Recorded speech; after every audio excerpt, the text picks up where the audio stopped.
ആദ്യ റൂമിലെത്തുമ്പോൾ മീര ഉറക്കത്തിലായിരുന്നു. മരുന്നിന്റെ ക്ഷീണമാണെന്ന് അവന് മനസ്സിലായി. അവളുടെ നെറുകയിൽ പതിയെ ഒന്ന് ചുംബിച്ചുകൊണ്ട് അവന് അരികിലായി കിടന്നു. ആ ചൂട് ഉറക്കത്തിലും അറിഞ്ഞതുപോലെ അവൾ അവനോട് ചേർന്ന് കിടന്നു. ആദിയുടെ ചുണ്ടുകൾ അത്രമേൽ ഹർഷത്തോടെ ഒന്ന് വിടർന്നുപോയി. പ്രാണനാണ്. അവളിങ്ങി ചേരുമ്പോൾ ജന്മം പൂർണ്ണമായതുപോലൊരു സംതൃപ്തിയാണ്.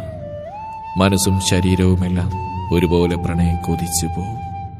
ചിന്തകൾ അത്രയും അവളിൽ തന്നെ തങ്ങി നിന്നു. പകയോടൊരു മുഖം അവനിൽ തെളിഞ്ഞു. അവന്റെ യാത്രയും ലക്ഷ്യവുമെല്ലാം മുൻകൂട്ടി അറിഞ്ഞതുപോലെ മുറിയിലിരുട്ടിലും ആദിയുടെ കണ്ണുകൾ തിളങ്ങി. പതിവ് വർക്കൗട്ടെല്ലാം കഴിഞ്ഞ് മുകളിലെ ബാൽക്കണിയിലായി നിന്ന് ഗ്രീൻ ടീ കുടിക്കുന്ന സമയം കോമ്പൗണ്ട് കടന്നു വന്നു നിൽക്കുന്ന കാറ് കാണെ അൻഷയുടെ കണ്ണുകൾ സംശയത്തോടൊന്ന് കുറുകി. ഇത്ര നേരത്തെ ഇതാരാ? ഉള്ളിലായി ചോദിക്കുമ്പോഴേക്കും കാറിന്റെ ഡോർ തുറന്ന് ഗൗരി ഈഷു അന്നുവും പുറത്തേക്ക് ഇറങ്ങിയിരുന്നു. 3 പേരുടെ മുഖത്തും ചെറുതല്ലാത്തൊരു പരിഭ്രമമുണ്ട്. അവരെ ഒന്നുകൂടി നോക്കിക്കൊണ്ട് അൻഷു ബാൽക്കണിയിൽ നിന്ന് റൂമിലേക്ക് കയറി. നിങ്ങൾ വരുന്നില്ലേ? കയറിവാ. ഗൗരിയാണ്. മുന്നോട്ട് നടന്നിട്ട് കൂടെയുള്ള 2 നിന്നെടുത്തൊന്നും അനങ്ങാത്ത കണ്ടുകൊണ്ട് ചോദിച്ചതാണ്. നമ്മളെന്തിനാടി വിളിച്ചിട്ടുണ്ടാവുക? അത് ഇങ്ങോട്ട്? അതിപ്പോ അങ്ങോട്ട് പോയി നോക്കിയാലേ അന്നു അറിയൂ. എന്നാലും ഇനി വല്ല വഴക്ക് പറയാനോ വല്ലോ ആണോ? നിനക്കിത് എന്താ ഇഷ്യൂ? വഴക്ക് പറയാനാണെങ്കിൽ ഇങ്ങോട്ട് വിളിക്കോ? തന്നെയല്ല അപ്പു ഇവിടെ ഉണ്ടല്ലോ. ഇനി വഴക്ക് വല്ലതും കിട്ടുവാണെങ്കിൽ അവളെ രക്ഷിച്ചോളൂ. നല്ല ബെസ്റ്റ് ആളെ രക്ഷിക്കുന്നേ. ആ പൂച്ചക്കുട്ടി നമ്മൾക്ക് കിട്ടുന്നത് നോക്കിന്ന് കരയും. പിന്നെ അവളെ കരയിപ്പിച്ചെന്ന് പറഞ്ഞ് 3 സാറന്മാരും കൂടി നമ്മളെ തൂക്കിയെടുത്ത് പുറത്തേക്ക് എറി. അന്നൊരു ചിരിയോടെ പറഞ്ഞു നിർത്തുമ്പോൾ ബാക്കി 2 പേരും അപ്പുവിന്റെ കാര്യം ഓർത്ത് ചിരിച്ചു പോയിരുന്നു. എന്തായാലും വാ, വിളിച്ചിട്ട് സമയത്തിന് ചെന്നില്ലെങ്കിൽ ചിലപ്പോൾ അതിനായിരിക്കും ചീത്ത കേൾക്കുന്നത്. ഗൗരി വീണ്ടും പറഞ്ഞതും അന്നു ഈഷു അവൾക്കൊപ്പം നടന്നു. കുളിച്ച് പുറത്തേക്ക് ഇറങ്ങിയതും മീരയുടെ നോട്ടം സോഫയിലായിരിക്കുന്നവരിൽ ചെന്ന് നിന്നു. ഷേഡ്ലെസ് ആയിട്ടിരിക്കുന്നവന്റെ ദേഹത്ത് പൊടിഞ്ഞുടങ്ങിയ വിയർപ്പ് തുള്ളികൾ. വർക്കൗട്ട് കഴിഞ്ഞ ആളിപ്പോൾ വന്നതേയുള്ളൂ എന്ന് അവൾക്ക് തോന്നി. ആദിയുടെ നോട്ടം മുഴുവൻ അവളിലാണ്. കുളിച്ച് പാതീരനോടെ നിൽക്കുന്നവൾ. അവളുടെ മുഖത്തും കഴുത്തിലും പറ്റിപ്പിടിച്ച് നിൽക്കുന്ന വെള്ളത്തുള്ളികൾ. വല്ലാത്തൊരു മോഹത്തോടെ അവന്റെ കണ്ണുകൾ അവളിൽ അലഞ്ഞു തുടങ്ങി. മീര നിന്നുരുകി. ആ കണ്ണിലിപ്പോൾ പ്രണയമാണെന്ന് അവൾക്കറിയാം. പ്രണയത്തോടെയുള്ള അവന്റെ നോട്ടം പോലും അവളെ ഒന്നാകെ വിവശയാക്കൂ. ചുവന്ന് തുടുത്തു പോവും. അവിടെ തന്നെ അങ്ങനെ നിൽക്കാതെ ഇങ്ങ് വാഹാപ്പൂ. ആദി കുറുമ്പ് നിറഞ്ഞ പുഞ്ചിരിയോടെ വിളിക്കുമ്പോൾ മുഖം കുനിച്ചുകൊണ്ട് തന്നെ അവനരിയിലേക്ക് നടന്നവൾ. അടുത്തെത്തിയതും ആദ്യം അവളെ പിടിച്ചു മടിയിലേക്ക് ഇരുത്തി. അപ്പു, മുഖത്തേക്ക് നോക്ക്. അത്രയും ആർദ്രമായിരുന്നു അവന്റെ ശബ്ദം. നോക്കാതിരിക്കാൻ അവൾക്കായില്ല. നാണാണ് എന്റെ കിളിക്കുഞ്ഞിന്? അവളെ കൊഞ്ചിച്ചുകൊണ്ടുള്ള ചോദ്യം. മീരയുടെ മുഖം ചുവന്ന് തൊടുത്തു. പറയപ്പു. എനിക്കറിയില്ല ആദ്യേട്ടാ. അപ്പു നിന്ന് വിക്കിയതും ഒരു കുഞ്ഞിനെ എടുക്കുന്ന പോലെ അവളെ മടിയിലേക്ക് എടുത്തു പിടിച്ചവൻ. ഇങ്ങനെയായ എന്ത് ചെയ്യപ്പു? കാത്തിരിക്കാൻ വയ്യെന്നായിട്ടുണ്ട്. എനിക്ക് എന്നെ തന്നെ പേടിയായി തുടങ്ങുന്നുണ്ട്. എന്തിന്? അവൾക്കൊന്നും മനസ്സിലായില്ല. അങ്ങേയറ്റം വാത്സല്യം തോന്നിപ്പോയി അവന്. ഈ മനസ്സ് നിറയെ എന്നെ നിറച്ചതുപോലെ ശരീരത്തിലേക്ക് നിറയാൻ എനിക്ക് തോന്നുന്നുണ്ടെന്ന്. കാതിൽ നിന്ന് മുത്തിച്ചുവപ്പിച്ചുകൊണ്ട് അവൻ പറയുമ്പോൾ കണ്ണുകൾ ഇറുക്കിയടച്ച നെഞ്ചിലേക്ക് മുഖം അമർത്തി വെച്ചു പോയവൾ. ഇനിയും കാത്തിരിക്കാനുള്ള ക്ഷമയൊന്നും എനിക്കില്ല എന്റെ കിളിക്കുഞ്ഞേ. എന്റെ മാത്രമായി നീ ഇങ്ങനെ നിൽക്കുമ്പോ എനിക്കറിയില്ല, നിന്നോടുള്ള എന്റെ ഫീലിങ്സ് എല്ലാം അതിന്റെ പീക്കിലെത്തിയ പോലെ തോന്നി. ഒരു വാക്ക് പോലും തിരിച്ചു പറയാനില്ലാതെ അവൾ അവനെ കേട്ടു നിന്നു. മനസ്സിലാവുന്നുണ്ടായിരുന്നു അവൾക്ക് അവൻ ആഗ്രഹിക്കുന്നത് എന്താണെന്ന്. അവളും ആഗ്രഹിക്കുന്നുണ്ട്. മോഹിച്ചു പോകുന്നുണ്ട് ആ നിമിഷത്തെ, തന്റെ പ്രാണൻ തന്നോട് ചേരുന്ന നിമിഷത്തെ. അപ്പു, സൂര്യ ഒന്ന് പുറത്തേക്ക് വന്നേ. ആദ്യം എന്തോ പറയാനൊരുങ്ങിയതും വാതിൽ തട്ടിക്കൊണ്ടുള്ള അൻഷിന്റെ വിളി വന്ന് ഒരുമിച്ചായിരുന്നു. അപ്പു വേഗം അവന്റെ മടിയിൽ നിന്ന് എഴുന്നേറ്റു. ആദ്യം പിന്നെ അവളെ പിടിച്ചു വെച്ചില്ല. തന്റെ ഉള്ള അവളെ അറിയിക്കണമെന്നേ ഉള്ളൂ. ബാക്കിയെല്ലാം അവളുടെ ഇഷ്ടമാണ്. അവൾ ആഗ്രഹിക്കുമ്പോൾ മാത്രമേ സൂര്യയും മീരയും ഒന്നു ചേരൂ. അപ്പുവിനെ നോക്കിക്കൊണ്ട് ആദ്യം ചെന്ന് വാതിൽ തുറന്നു. അൻഷ അവനെ കൂർപ്പിച്ച് നോക്കി നിൽക്കുന്നുണ്ട്. എന്താടാ, നീ ആ പെൺപിള്ളേരോട് വരാൻ പറഞ്ഞിരുന്നോ? ഏത്? അന്ന് അപ്പുവിനെ കൊണ്ടുപോയില്ലേ? ഇഷാനി, ഗൗരി 3 ആൾ വന്നിട്ടുണ്ട്. നീ വിളിച്ചിട്ട് വന്നാണെന്ന് പറഞ്ഞു. അൻഷ പറഞ്ഞു നിർത്തിയതും ആദ്യം നോക്കിയത് അപ്പുവിനെയാണ്. അവളുടെ മുഖത്തെ സന്തോഷമാണ്. തന്റെ തീരുമാനം എന്തായാലും അതിൽ തെറ്റില്ലെന്ന് അവന് ഉറപ്പായി. അവർക്കൊപ്പം അവൾ ഒരുപാട് കംഫർട്ടാണെന്ന് തോന്നിയിട്ടുണ്ട്. ആ കൂട്ടുകെട്ട് അപ്പുവിന്റെ പല പേടികളെയും ഇല്ലാതെയാക്കുമെന്നൊരു വിശ്വാസമുണ്ട്. അപ്പു, താഴേക്ക് ചെല്ലു, അവർക്കൊരു കമ്പനി കൊടുക്കുക. ആദ്യം അവളോടായി പറഞ്ഞതും അവനെ നോക്കി പതിയെ പുഞ്ചിരിച്ചുകൊണ്ട് അൻഷിനെയും നോക്കി പുറത്തേക്ക് പോയവൾ. അവരെന്തിനാണോ വിളിച്ചത്? അവൾക്ക് വേണ്ടി അച്ചു. എന്റെ കിളിക്കുഞ്ഞിനൊരു കൂട്ടിന് വേണ്ടി. അതിന് ഞാനിവിടെ ഇല്ലേ? ഞാൻ നോക്കില്ലേ അവളെ? അർഷിന്റെ മുഖത്ത് കുശുമ്പും പരിഭവം ഒരുപോലെ നിറഞ്ഞുപോയി. നീയും ഞാനും ഏട്ടനൊക്കെ അവളെ നോക്കും, അതെപ്പോഴും നോക്കും. പക്ഷെ അങ്ങനെ എപ്പോഴും നമ്മുടെ ചിറകിനടിൽ പൊതിഞ്ഞു പിടിച്ച് നടന്നാൽ മതിയാടാ. ഈ ജന്മം മുഴുവൻ അവൾ അങ്ങനെ കൊണ്ട് നടക്കാൻ എനിക്ക് കഴിയും. അങ്ങനെ തന്നെ കൊണ്ടു നടക്കുകയും ചെയ്യും. പക്ഷേ അത് പോരച്ചു. അവൾ ഈ ലോകം കാണണം. ഒരുപാടൊന്നുമില്ലെങ്കിലും സ്വന്തം ആഗ്രഹങ്ങളും ഇഷ്ടങ്ങളും എല്ലാം തുറന്നു പറയാനെങ്കിലും പഠിക്കണം. അതിന് ഇതാണ് ഏറ്റവും നല്ല മാർഗം. നമ്മൾ കൂടെ ഉണ്ടെങ്കിൽ ഒരു കിളിക്കുഞ്ഞിനെ പോലെ അവളിങ്ങനെ ഒട്ടി നിൽക്കുകയുള്ളൂ. അത് പോരടാ. എന്നാലും അവൾ ഒരുപാടൊന്നും അങ്ങ് മാറണ്ട. നമ്മുടെ കുഞ്ഞിപ്പെണ്ണായിട്ട് ഇങ്ങനെ തന്നെ നിന്നാ മതി. എനിക്ക് അവളുടെ ഈ സ്വഭാവം തന്നെ ഇഷ്ടം. അൻഷിന്റെ മുഖവും അവന്റെ പറച്ചിലും കേട്ട് ആദിക്കും ചിരി വന്നുപോയി. താനും ആഗ്രഹിക്കുന്ന കാര്യമാണ്. അവളുടെ ഈ സ്വഭാവമാണ് ആദ്യം തന്നെ അവളിലേക്ക് ആകർഷിച്ചത്. അവൾ ഒരുപാട് ബോർഡായി വരുന്ന ഞാൻ പറഞ്ഞില്ല അച്ചു. അവളിലെ ചെറിയ ചില പേടികൾ മാറ്റണമെന്നേ ഉള്ളൂ. ഇത്രയും കാലം കൊണ്ട് രൂപപ്പെട്ട അവളുടെ ക്യാരക്ടർ പെട്ടെന്ന് അങ്ങനെ മാറ്റാൻ സാധിക്കുമോ? അവൾ എന്നും ഇങ്ങനെയായിരിക്കും. എനിക്കും അതാണ് ഇഷ്ടം. എന്റെ കിളിക്കുഞ്ഞിനെ ഒരു ഭീകരിയാക്കി മാറ്റാനുള്ള ട്രെയിനിങ് ഒന്നല്ല ഇത്. ആദ്യം ഒന്നുകൂടി വ്യക്തമായി പറഞ്ഞു കൊടുത്തും അൻഷിന്റെ മുഖവും തെളിഞ്ഞു. എന്നായിരുന്നു ഫ്രഷ് ആയിട്ട് വരണം. വർക്കൗട്ട് കഴിഞ്ഞപ്പോൾ വന്നേ ഉള്ളൂ. ഞാൻ താഴേക്ക് പോവാ. അതെ, പോകുന്നത് കൊള്ളാം. കുശുമ്പ് കയറി അവരോട് വഴക്കിനൊന്നും ചെല്ലരുത്. അല്ല, ഇത് ആരാണാവോ പറയുന്നത്? ഇന്നലെ എന്റെ കൊച്ചിനോട് ദേഷ്യപ്പെട്ട മുഴുവൻ അവള് നിന്നെ നോക്കുന്നില്ല കാണുന്നില്ല കുശുമ്പുണ്ടാ. അവനാ എന്നോട്. അൻഷു പറഞ്ഞു നിർത്തിയതും ആദ്യം കള്ളം പിടിക്കപ്പെട്ട പോലെ ഒരു ചിരി വിരിഞ്ഞു പോയി.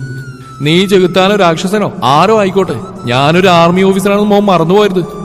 അൻഷു ഒന്നുകൂടി അവനാക്കി പറഞ്ഞു. അത്രയും പറഞ്ഞുകൊണ്ട് ആദ്യം വാതിലടച്ചു. അൻഷു ഒരു ചിരിയോടെ താഴേക്കും നടന്നു. ഞാൻ പറഞ്ഞ 3 പേർക്ക് മനസ്സിലായല്ലോ. തീർത്തും ഗൗരവത്തോടെയുള്ള ആദിയുടെ ശബ്ദമുയർന്നു. ഇഷു അന്നുവും ഗൗരി അറിയാതെ സമ്മതം പറഞ്ഞു പോയി. ഞങ്ങൾക്ക് മനസ്സിലാവും നിങ്ങളുടെ പ്രൊഫഷനുമായിട്ട് യാതൊരു ബന്ധവുമില്ലെന്ന്. പക്ഷേ റാംസിൽ ഇന്നു മുതൽ നിങ്ങളുടെ ജോബ് ഇതാണ്. Okay sir. നിങ്ങളുടെ താമസം ഇന്നു മുതൽ ഇവിടെ തന്നെയാണ്. ഇപ്പൊ തരുന്നതിന്റെ ഇരട്ടി സാലറി ഞാൻ ഓഫർ ചെയ്യുന്നു. എന്റെ അപ്പൂന്റെ കൂടെ ഉണ്ടായിരിക്കണം നിങ്ങൾ, ജോലിക്കാരിയായിട്ടല്ല. അവള് നിങ്ങളെ ചേച്ചിമാർ അല്ലെങ്കിൽ സുഹൃത്തുക്കളായിട്ടാണ് കാണുന്നത്. ഞങ്ങൾക്ക് പൂർണ്ണ സമ്മതമാണ് സർ. പിന്നെ സാലറി അത് കൂട്ടിയൊന്നും വേണ്ട. അപ്പുവിനെ ഞങ്ങൾ സ്വന്തം അനിയത്തിയായിട്ട് തന്നെ കാണുന്നത്. അവൾക്കൊപ്പം സമയം ചെലവിടുന്നതിന് ഞങ്ങൾക്ക് പണമൊന്നും വേണ്ട സർ. ഇഷു വേഗം പറഞ്ഞു നിർത്തിയതും ആദ്യം മറ്റു രണ്ടുപേരുടെയും മുഖത്തേക്ക് നോക്കി. അവർക്കും അതേ അഭിപ്രായമാണെന്ന് അവന് മനസ്സിലായി. അവന്റെ ഉള്ളമെന്ന് തെളിഞ്ഞെങ്കിലും മുഖത്തേക്ക് അത് പ്രകടമാക്കിയില്ല. ദെൻ ഇന്നു മുതൽ നിങ്ങളുടെ ജോലി ഇവിടെയാണ്, എന്റെ അപ്പുവിന്റെ കൂടെ. അവളുടെ സന്തോഷത്തിന് വേണ്ടിയാണില്ല. ഒരു പാവാണ് അവള്. ഒരുപാട് പേടികളുണ്ട് അവൾക്ക്. എല്ലാത്തിനും അതിൻ്റെതായ റീസണും ഉണ്ട്. എന്നിരുന്നാലും ഒരു പരിധിവരെ അതില്ലാതാക്കാൻ കൂടി വേണ്ടിയാ നിങ്ങളെ ഈ കാര്യം ഏൽപ്പിക്കുന്നത്. ആദി വീണ്ടും പറയുമ്പോൾ മൂവരും ശ്രദ്ധയോടെ അത് കേട്ടിരുന്നു. മാൻഷനിൽ തന്നെയുള്ള ഓഫീസ് റൂമിലാണ് അവർ. അപ്പോൾ ആൻഷനെയും രുദ്രന്റെയും ഒപ്പമാണ്. എങ്കിൽ ഇന്നലെ നിങ്ങൾക്ക് നിങ്ങളുടെ ഡ്യൂട്ടി തുടങ്ങാം. Okay sir. ആദ്യം പറഞ്ഞു നിർത്തിയതും മൂവരും സമ്മതം പറഞ്ഞുകൊണ്ട് അതിന്റെ അനുവാദം വാങ്ങിച്ച് പുറത്തേക്ക് ഇറങ്ങി. അവര് പോകുന്നത് നോക്കി ആദി ടേബിൾ വെച്ചിരുന്ന ഫോൺ എടുത്തൊരു കോൾ ചെയ്തു. സൂഫി. ഇപ്പുറം കോൾ കണക്ട് ആയതും ആദ്യം വിളിച്ചു. ഗൗരി, ഇഷാനി, ഞാൻ നമ്മുടെ സ്റ്റാഫ്സ് ആണ്. എനിക്ക് അവരെ കുറിച്ചുള്ള കംപ്ലീറ്റ് ഡീറ്റെയിൽസ് കിട്ടണം. Okay sir. അത്രയും പറഞ്ഞ് ആ കോൾ അവസാനിപ്പിച്ചുകൊണ്ട് ആദ്യം പുറത്തേക്ക് നടന്നു. ഇന്നു മുതൽ അവർ 3 പേരും ഒപ്പം ഉണ്ടാകുമെന്ന് കേട്ടതും വല്ലാത്ത സന്തോഷത്തിലായിരുന്നു മീര. അവളുടെ മുഖത്തെ തെളിച്ചം കണ്ടതും ആദിക്ക് രുദ്രനും സമാധാനമായി. അൻഷിന് മാത്രം ചെറിയൊരു കുശുമ്പും. എങ്കിലും അവളുടെ നല്ലതിനു വേണ്ടി മാത്രം ചെക്കനൊന്ന് അടങ്ങി. പോയിട്ട് വരാം. എന്റെ കിളിക്കുഞ്ഞ് ഹാപ്പി ആയിട്ടിരിക്കണം കേട്ടല്ലോ. അവള് നെഞ്ചിലേക്ക് ഒതുക്കി പിടിച്ചുകൊണ്ട് ആ നെറുകയിൽ പതിയെ ചുണ്ടു ചേർത്തു ആദി. രുദ്രനും ആദ്യം ഓഫീസിലേക്ക് പോകാൻ ഇറങ്ങിയതാണ്. അൻഷിന് ഇനി 2 മാസത്തെ ലീവ് കൂടിയുണ്ട്. അവനൊപ്പമുള്ളതുകൊണ്ട് തന്നെ മീരയുടെ കാര്യത്തിൽ 2 പേർക്കും ടെൻഷനൊന്നും ഉണ്ടായിരുന്നില്ല. എന്താ മിണ്ടാത്തെ? ചേച്ചിമാരൊക്കെ ഇല്ലേ? ആദ്യമായിട്ടനുണ്ടാവില്ലല്ലോ. പറയുമ്പോൾ അത്രയും നേർത്തു പോയവളുടെ ശബ്ദം ആദിയുടെ കണ്ണുകൾ അത്ഭുതത്തോടെ വിടർന്നു. ആ മുഖത്ത് നിറഞ്ഞു നിൽക്കുന്ന പരിഭവം, സങ്കടം, നെഞ്ചു വിങ്ങിപ്പോകുന്ന പ്രണയത്തോടെ അവളെ അടക്കി പിടിച്ചു ആദി. വേഗം വേഗം വരാട്ടോ. എന്റെ കിളിക്കുഞ്ഞിനെ മിസ് ചെയ്യുന്നു എന്ന് തോന്നുമ്പോഴേക്കും വരാം. അവളുടെ മുഖം പിടിച്ചുയർത്തിക്കൊണ്ട് കവിളിൽ മാറി മാറി ചുംബിച്ചവൻ. അപ്പോഴേക്കും രുദ്രനും പുറത്തേക്ക് വന്നു. പോയിട്ട് വരാട്ടോ, റെസ്റ്റ് എടുക്കണം. മെഡിസിൻ അൻഷ എടുത്തു തരും. രുദ്രനെ അവളെ ചേർത്ത് പിടിച്ചുകൊണ്ട് പറഞ്ഞു. അൻഷിനൊപ്പം പുറത്തേക്ക് വന്ന 3 പേരും ഈ കാഴ്ച കണ്ട് ഒരു നിമിഷം നിന്നു. 3 പേർക്ക് അവളോടുള്ള സ്നേഹം, കരുതൽ, വല്ലാത്തൊരു സന്തോഷം നൽകുന്ന കാഴ്ചയായിരുന്നു അവർക്കത്. ഒരിക്കൽ പോലും അനുഭവിച്ചറിഞ്ഞിട്ടില്ലാത്ത അത്ഭുതം. അൻഷ്, മോളെ നോക്കണം. പുറത്തു പോകുന്നുണ്ടെങ്കിൽ ഇൻഫോം ചെയ്തിട്ട് പോകണം. എന്റെ പൊന്നേട്ടാ, ഇവളെ ഞാൻ നോക്കിക്കോളാം. എന്നെ കൂടെ അനിയത്തിയാ. രുദ്രൻ പറഞ്ഞിരുത്തിയത് അൻഷിന്റെ മറുപടിയും വന്നു. തെല്ലൊരു പരിഭവം ഇല്ലാതില്ല ആ പറച്ചിലില്. രുദ്രനും ആദിക്ക് ഒരുപോലെ ചിരി വന്നു. ഫോഴ്സിലെ ഏറ്റവും റൂഡ് ആൻഡ് അരഗന്റ് ക്യാപ്റ്റനാണ് അയാൻഷ് വാസുദേവയ്യർ. അപ്പു വരുന്നതിന് മുമ്പ് വരെ ഒരേട്ടനോട് അനിയനെടുക്കുന്ന സ്വാതന്ത്ര്യം പോലും അവനിൽ ഉണ്ടായിട്ടില്ലെന്ന് രുദ്രൻ ഓർത്തു. അപ്പുവിനൊപ്പം അൻഷിനെ കൂടിയാണ് തിരിച്ചു കിട്ടിയെന്ന് തോന്നിയവന് 2 പേരെ ഒരുമിച്ച് ചേർത്ത് പിടിച്ച് രുദ്രൻ. അൻഷ അവനെ കണ്ണിച്ചിമാതെ നോക്കി. പോയിട്ട് വരാം, 2 പേരും ശ്രദ്ധിക്കണം. അൻഷ അവനെ നോക്കിയൊന്ന് മൂളുക മാത്രം ചെയ്തു. സന്തോഷം കൊണ്ട് മനസ്സ് നിറഞ്ഞു തുളുമ്പുന്നത് പോലെ ആദിയെ നോക്കിയതും അവനും കണ്ണിച്ചിമ്മി ചിരിച്ചു. പിന്നെ അധികം വൈകാതെ ഇരുവരും ഓഫീസിലേക്ക് ഇറങ്ങി. നമുക്ക് അങ്കിളിനെ ഒന്ന് കാണാൻ പോണം സൂര്യ. അങ്കിൾ എന്തിനു വേണ്ടി ആ വക്കാലത്ത് സൈൻ ചെയ്യാൻ സമ്മതിക്കാത്തത്? ഇതായിരുന്നില്ലല്ലോ നമ്മുടെ പ്ലാൻ. ഓഫീസിലേക്കുള്ള യാത്രയിലാണ് രുദ്രന്റെ ചോദ്യം. അച്ഛൻ സമ്മതിക്കില്ല ഏട്ടാ. ഈ പ്ലാനിങ്ങിലൊന്നും അച്ഛൻ അറിയില്ലായിരുന്നു ഞാൻ ജീവനോടെ ഉണ്ടെന്ന്. എനിക്ക് വേണ്ടിയെന്ന് പറഞ്ഞ അച്ഛനടുത്ത് ഒരു തെറ്റും ചെയ്യാത്ത 4 ജീവനുകളാ. കുറ്റബോധമാണ് അച്ഛനിപ്പോ. നമ്മൾ അനുസരിക്കാൻ തോന്നുന്നില്ല. ആദ്യം പറഞ്ഞു നിർത്തിയതും രുദ്രനും മൗനമായി. ശരിയാണ്, ഒരു തെറ്റും ചെയ്യാത്ത 4 ജീവനുകളാണ്. തെറ്റ് ചെയ്തവർ 4 ജീവനോടെ നിവർന്നു നിൽക്കുമ്പോൾ 4 പാവങ്ങളുടെ ജീവനെടുത്തു. സൂര്യ, നീ നിർബന്ധിച്ച ഇതൊന്നും ചെയ്ത അങ്കിളാണെന്നൊരു തെളിവുമില്ല. ആ കുറ്റത്തിന്റെ പേരിലായിരുന്നില്ല ഈ അറസ്റ്റും. സത്യം അങ്ങനെ അങ്ങ് നഷ്ടപ്പെടുത്താനാവാത്ത പോലെയായിരുന്നു രുദ്രന്റെ ചോദ്യം. അങ്കിളെന്ന് വിളിക്കുന്നെങ്കിലും ഇന്നും അപ്പയുടെ സ്ഥാനം തന്നെയാണ് മനസ്സിൽ. ആരൊക്കെയോ ചേർന്ന് തെറ്റിദ്ധരിപ്പിച്ചപ്പോൾ ചെയ്തു പോയ പാതകം അതിനെ അങ്ങനെ കണ്ടു മറക്കാൻ രുദ്രന് കഴിഞ്ഞു. ഞാൻ നിർബന്ധിക്കില്ല ഏട്ടാ. ആരെയും കൊല്ലാത്ത ഒരാളൊന്നല്ല ഞാൻ. എനിക്കെതിരെ നിൽക്കുന്നവരെല്ലാം തീർത്തുകൊണ്ട് തന്നെയാ സൂര്യനാരായണൻ റാംസി ഗ്രൂപ്പ് പടുത്തുയർത്തിയത്. പക്ഷെ ചെയ്തു പോയൊന്നും ഈ നിമിഷം വരെ കുറ്റബോധം തോന്നിയിട്ടില്ല എനിക്ക്. പക്ഷെ അച്ഛന്റെ തീരുമാനമാണ്. അതെന്ത് തന്നെയായാലും ഞാൻ അംഗീകരിക്കും. ആദിയുടെ മറുപടിയിൽ രുദ്രൻ അവനെ ഇമവിട്ടാതെ നോക്കി. എവിടേക്കോ ഇന്നും അവനിൽ അവശേഷിക്കുന്ന സൂര്യ, ചെകുത്താൻ പിറവിയെടുക്കുന്നതിന് മുമ്പുള്ള അവന്റെ വ്യക്തിത്വം പാവമായിരുന്നു. തന്നിലും മനുഷ്യലുമെല്ലാം പാവം. പിന്നെ രുദ്രനൊന്നും സംസാരിച്ചില്ല. ആദ്യ പറഞ്ഞിലെ തെറ്റും ശരി രുദ്രനും മനസ്സിലായി. മഹൽ മാൻഷനിൽ വല്ലാത്തൊരു നിശബ്ദത നിറഞ്ഞു നിന്നു. അമ്മമാരും മുത്തശ്ശിയൊന്നും പരസ്പരം മിണ്ടാതെയായി. അകി വന്ന എല്ലാവരോടുമായി വിളിച്ചു പറഞ്ഞിറങ്ങിപ്പോയതാണ്. ഇനി അവരാരും തിരിച്ചിങ്ങോട്ടില്ലെന്നും തീർത്തു പറഞ്ഞു. ഒപ്പം മീരയും ആദ്യം തമ്മിലുള്ള ബന്ധം കൂടി അറിഞ്ഞതും മീരയുടെ അച്ഛനെയും അമ്മയെല്ലാം ഇല്ലാതാക്കിയതാണെന്നുള്ള സത്യം അവരെ ആകെ തകർത്തു. ഇതൊക്കെ നടക്കാനുള്ളതിന് പിന്നിലുള്ള യഥാർത്ഥ കാരണം സീതമ്മയുടെ വാശിയാണെന്നും സുതമ്മയും ചെറിയമ്മയും മുത്തശ്ശിയും എല്ലാം കുറ്റപ്പെടുത്തി. ആദ്യം മരിച്ചപ്പോൾ അതിനു പകരം സൂര്യ വേണമെന്നുള്ള അവരുടെ ഭ്രാന്ത്, അതിനെ തുടർന്നുണ്ടായ മരണങ്ങൾ, സീതാമ്മ എല്ലാം കൊണ്ടും തകർന്നു. ദേവദത്തിനും ഇന്ദ്രനും കൃഷ്ണനും മാധവനുമെല്ലാം ഭ്രാന്തി പിടിച്ച പോലെ നടപ്പായിരുന്നു. കുടുംബം തകർന്ന് തരിപ്പണമായെന്ന് അവർക്ക് മനസ്സിലായി. ആചാര്യ ഗ്രൂപ്പ്സിന്റെ കാര്യവും ഏകദേശം അങ്ങനെയാണ്. അതും തകർച്ചയുടെ വക്കിൽ തന്നെയാണ്. ആദ്യമായിരുന്നു മഹൽ ഗ്രൂപ്പിന്റെ പില്ലർ. അത് നഷ്ടമായതും എല്ലാം നശിച്ചു തുടങ്ങി. ഒപ്പം ഏത് നിമിഷം അവർ തേടിയെത്തുമെന്ന മരണഭയം. നമ്മളിങ്ങനെ ഒന്നും ചെയ്യാതെ പേടിച്ചിരുന്നിട്ട് കാര്യമില്ല അച്ഛാ. ഇതിനൊരു അവസാനം എന്തായാലും കണ്ടേ പറ്റൂ. മാധവനാണ്. ബാക്കിയുള്ളവരൊക്കെയും തകർന്നു പോയിട്ടും അയാൾക്ക് മാത്രം മാറ്റമൊന്നുമില്ല. നീ എന്താ പറഞ്ഞു വരുന്നത്? അത്ര വേഗം തോൽവി സമ്മതിക്കാൻ വരട്ടെ. അവന്മാര് 3 അടങ്ങി നിൽക്കുന്നത് മഹൽ ഗ്രൂപ്പ്സിന്റെ തകർച്ച കാണാൻ വേണ്ടിയാ. അതിപ്പോ ഒരു വശത്തുനിന്നും തുടങ്ങിയിട്ടുണ്ട്. നമുക്കങ്ങനെ വിട്ടുകളയാനാവില്ലല്ലോ അച്ഛാ. ഞാൻ ദയമോളെ വിളിച്ചിട്ടുണ്ട്. അവള് വരട്ടെ. വന്നിട്ട് എന്ത് ചെയ്യാനാ മാധവ? ഏട്ടനൊന്ന് സമാധാനിക്ക്. എന്റെ അനിയന്റെ മകളായതുകൊണ്ട് പറയുന്നല്ല. മിടുക്കിയ, ശക്തി കൊണ്ടും ബുദ്ധി കൊണ്ടും നേടാനാവാത്ത പലതും ഒരു പെണ്ണ് വിചാരിച്ചാൽ സാധിക്കും. എന്നുവെച്ചാ ദയവച്ച് നമ്മൾ ആദ്യം മഹൽ ഗ്രൂപ്പ്സ് ഉയർത്തിക്കൊണ്ടുവരണം. അവളുടെ സൗന്ദര്യത്തിനു മുമ്പിൽ മുട്ടുടക്കാത്തവരുണ്ടാവില്ല. നമുക്കൊന്ന് ശ്രമിച്ചു നോക്കാം. ബാക്കി കളികളൊക്കെ പിന്നീട്. മാധവൻ ഗൂഢമായി പുഞ്ചിരിച്ച് പറഞ്ഞിരുത്തുമ്പോൾ ബാക്കി 3 പേരിൽ ഒരു പ്രത്യാശ നിറഞ്ഞു.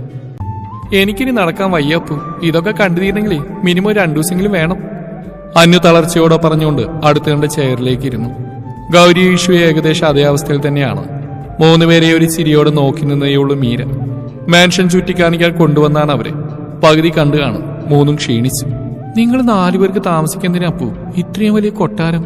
ഇതൊക്കെ അടിച്ചോടിച്ചിടാൻ മിനിമം 4 പേര് വേണ്ടിവരും. ഗൗരിയുടെ സംശയമാണ്. അതിനും പതിയെ ചിരിച്ചതേയുള്ളൂ മീര. അവൾക്കും അറിയില്ല ഇത്രയും വലിയൊരു കൊട്ടാരം തന്നെ പണിതിട്ടിരിക്കുന്നത് എന്തിനു വേണ്ടിയാണെന്ന്. എന്റെ പൂച്ചക്കുട്ടി, നിന്നെ ആ കലിപ്പന്മാരുടെ ഇടയിൽ ഇങ്ങനെ ഒരു പൂച്ചക്കുട്ടി എങ്ങനെ വന്നുപെട്ടോ എന്തോ. ഈശ്വാണത് പറഞ്ഞത്. പക്ഷെ രുദ്രൻ സാർ അത്ര കലിപ്പനൊന്നുമല്ല. സാറ് പൊതുവെ കാമ. അതൊക്കെ വെറുതെ തോന്നുന്നു. അതും സമയമാകുമ്പോൾ പൊട്ടിത്തെറിക്കുന്ന വോൾക്കാന തന്നെയാ. ബാക്കിയുള്ള 2 പേരും പെട്ടെന്ന് ഷൗട്ട് ചെയ്യും. എങ്കിലും സാറിന്റെ കാര്യം പ്രെഡിക്റ്റ് ചെയ്യാൻ കഴിയില്ല. ഗൗരി കാര്യമായി തന്നെ പറഞ്ഞതും മീര 3 പേരെയും കൗതുകത്തോടെ നോക്കി. ആദ്യ ദേഷ്യക്കാരനാണെന്ന് അവൾക്കറിയാം. പക്ഷെ അൻഷി രുദ്രൻ അങ്ങനെയാണെന്ന് തോന്നിയിട്ടേയില്ല. അവളെ കൊഞ്ചിക്കുന്ന ഏട്ടന്മാരാണ് 2ഉം. അതുകൊണ്ട് തന്നെ 3 പേരും പറയുന്ന വെറുതെ കേട്ടുന്നേയുള്ളൂ മീര. ഞങ്ങൾ ഇത്രയൊക്കെ പറഞ്ഞിട്ട് അപ്പ എന്തോന്നും മിണ്ടാത്തെ? എന്തെങ്കിലുമൊക്കെ പറയുന്നേ. അന്യ അവളുടെ കയ്യിൽ പിടിച്ച് അരികിലിരുത്തി. എനിക്കറിയില്ല ചേച്ചി.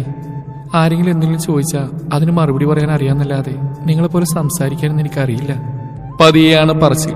ഗൗരി ഇഷു അന്നു അവൾ അലിവോടെ നോക്കി. ശരിക്കും മീര നിൽക്കുന്ന അവസ്ഥ അത്രയും ദയനീയമാണെന്ന് അവർക്കറിയാം.